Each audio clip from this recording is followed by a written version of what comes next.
मेरे पीछे देख रहा हो ये पिरामिड है लिबर्टी ऑफ स्टैचू। तो दोस्तों आज मैं आया हूँ 7 वंडर, जिसको वेस्ट ऑफ वंडर भी कहा जाता है। यहाँ पर जितना भी कुछ बना हुआ है वो सारा का सारा वेस्ट मटेरियल से बना हुआ है और मैं आपको वो पूरा का पूरा आज ब्लॉग दिखाने वाला हूँ। तो चलिए शुरू करते हैं। मैंने 7 वंडर पार्क के अंदर एंट्री कर ली है और इसके अंदर क्या क्या होता है वो मैं आपको भी बताने वाला हूँ। हम यहाँ से एंट्री करेंगे तो हमें सामने को देखने को मिल जाएगा एक रेस्टोरेंट। यहाँ रेस्टोरेंट में भी आपको मैं दिखाता हूँ अंदर चल के। ये है रेस्टोरेंट, आप यहाँ पर खाना वाना खा सकते हो, चाय पी सकते हो। अब हम यहाँ से चलते हैं अंदर। ये है मेन एंट्री।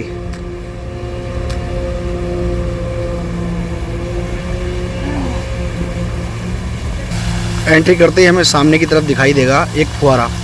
सामने बड़ा बड़ा MCD लिखा हुआ है। इसका मतलब ये है कि ये पार्क MCD ने बनाया है। तो चलिए देखते हैं इसके अंदर क्या है। पार्क में हम जैसे ही एंट्री करेंगे तो हमें सामने देखने को मिल जाएगा सबसे पहले पिरामिड। पिरामिड क्या होता है दोस्तों? पिरामिड होती है ये एक तरीके की कब्र होती है। मिस्र के जब बादशाह, कोई भी बादशाह होता था तो जब वो मर जाया करता था तो उसके बाद उसकी कब्र बनाया करते थे और उसके ऊपर ये इतना बड़ा पिरामिड बना दिया करते थे। तो ये एक किस्म की कब्र होती है, लेकिन यहाँ पर ये वेस्ट मटेरियल से बनाया गया है। ये नकल है, ये असली नहीं है। और इस पार्क में जगह जगह इस तरीके की बैठने के लिए झोपड़ियाँ सी बना दी गई हैं और ये सारा का सारा बांस है। इसकी सीटें जो अंदर हैं ये भी बांस से बनी हुई है और इसके पिलर और इसकी छत ये सब बांस से बना हुआ है। तो सारा का सारा नेचुरल है ये।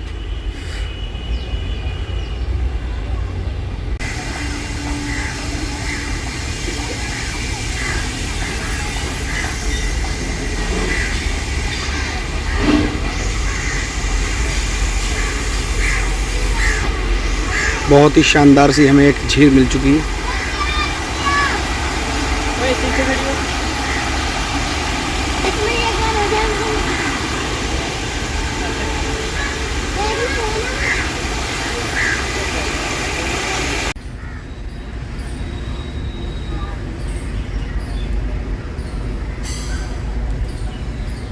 इटली के शहर पीसा में वहाँ के गिरजाघर में ये बनी हुई टावर है।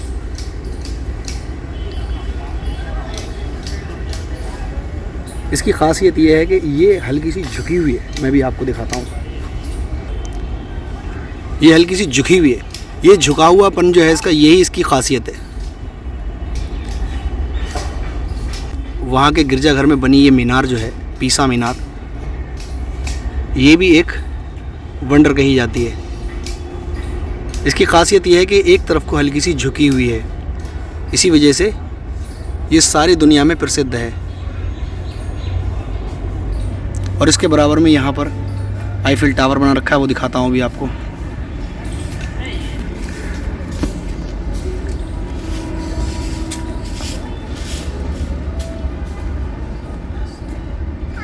ये है आईफिल टावर। तो ये जो है पेरिस के अंदर बना हुआ है और 1857 को इसको बनाया गया था। चलिए मैं थोड़ा करीब से दिखाता हूँ आपको। अगर आप देखोगे तो ये भी वेस्ट मटेरियल से ही बना हुआ है।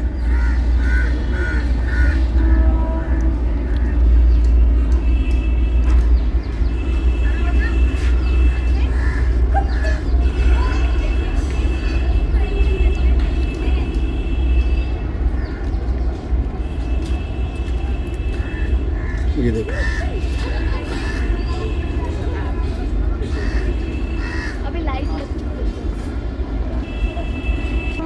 अब आप कहोगे कि ये वेस्ट मटेरियल से कैसे बन गया?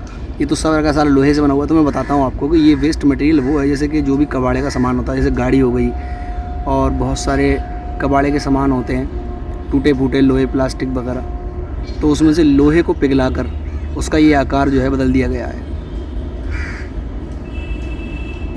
और जितना भी ये लोहे से बना हुआ, ये वेस्ट मटेरियल से बना हुआ ये सामान है, इसको बनाने का कारण ये है, ये लोग ये दिखाना चाहते हैं कि वेस्ट मटेरियल जो होता है इससे भी हम बहुत कुछ बना सकते हैं। तो ये इसीलिए बनाया गया है। अब आईफिल टावर मैंने देख लिया है, अब चलते हैं अगले वंडर की तरफ। वंडर का मतलब क्या होता है दोस्तों? वंडर का मतलब मैं बताता हूँ आपको। वंडर का मतलब अगर हम हिंदी में देखेंगे तो हिंदी में होता है आश्चर्य।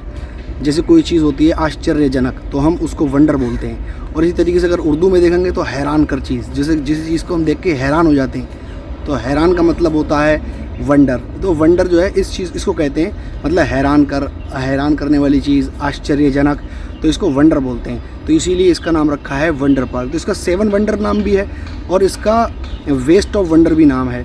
तो ये जो जगह है ये है टेम्पल पीसेस। दोस्तों टेम्पल पीसेस क्या है?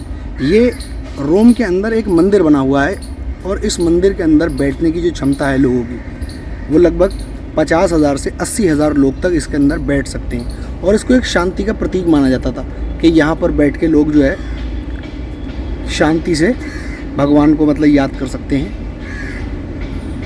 तो ये वो माना जाता है। लेकिन वो बात अगर आप इतिहास में देखो तो सबसे ज़्यादा जो क्रूर सज़ाएँ हैं, जो सबसे ज़्यादा ख़तरनाक सज़ाएँ दिया करते थे, वो रोमन ही लोग होते थे। रोम के लोग सबसे ज़्यादा ख़तरनाक सज़ाएँ देने पे जो है मशहूर हैं। और ये जो है शांति का प्रतीक माना जाता है। देखो ये शांति का प्रतीक माना जाता है। लेकिन सबसे ज़्यादा जो सज़ाएँ देने वाले लोग हैं, जो सबसे ख़तरनाक सज़ाएँ दिया करते थे दुनिया में, अगर आप इतिहास में देखोगे तो इतिहास में सबसे ज़्यादा क्रूर सज़ाएँ देने वाले अगर आप लोग देखोगे तो वो रोमन ही लोग थे। रोम के लोग इतनी ख़तरनाक सज़ाएँ दिया करते थे कि इंसान के शरीर की धज्जियाँ उड़ा दिया करते थे। अगर कोई दुश्मन व्यक्ति इन्हें मिल जाता था तो उसको इस तरीके से सज़ाएँ दिया करते थे, उनसे जुर्म कबूल करवाने के लिए। या कोई मुजरिम हो जाता था, मिल जाता था तो, या कोई दुश्मन बादशाह का मिल जाया करता था उस पार्टी का आदमी, तो उसको इतनी भयानक सज़ाएँ दिया करते थे कि उसके शरीर की धज्जियाँ उड़ा दिया करते थे ये लोग। बनाया तो इसको भी बड़ी खूबसूरती के साथ है। देखो ये कितने शानदार पत्थर लगा रखे हैं यहाँ पर, बड़े अच्छे। तो अब हम आ गए हैं ताजमहल के पास। ये देखो काला ताजमहल। ये ताजमहल भी लोहे से बनाया गया है और लोहा भी वेस्ट वाला है, वेस्ट मटेरियल। ये तो नकली है लेकिन असली इसका आगरे में है। बताते हैं कि ताजमहल को बनाने में 32 मिलियन का खर्च आया था लगभग, मतलब 32 मिलियन यानी 1 मिलियन में 10 लाख होता है, तो 3 करोड़ 20 लाख रुपए का खर्चा आया था उस ज़माने में। यानी शाहजहाँ के ज़माने में 3 करोड़ 20 लाख रुपए की लागत से ताजमहल को बनाया गया था। और ये उन्होंने बनाया था अपनी बेगम मुमताज़ की याद में। मतलब ये वाला नहीं, वो वाला आगरे वाला।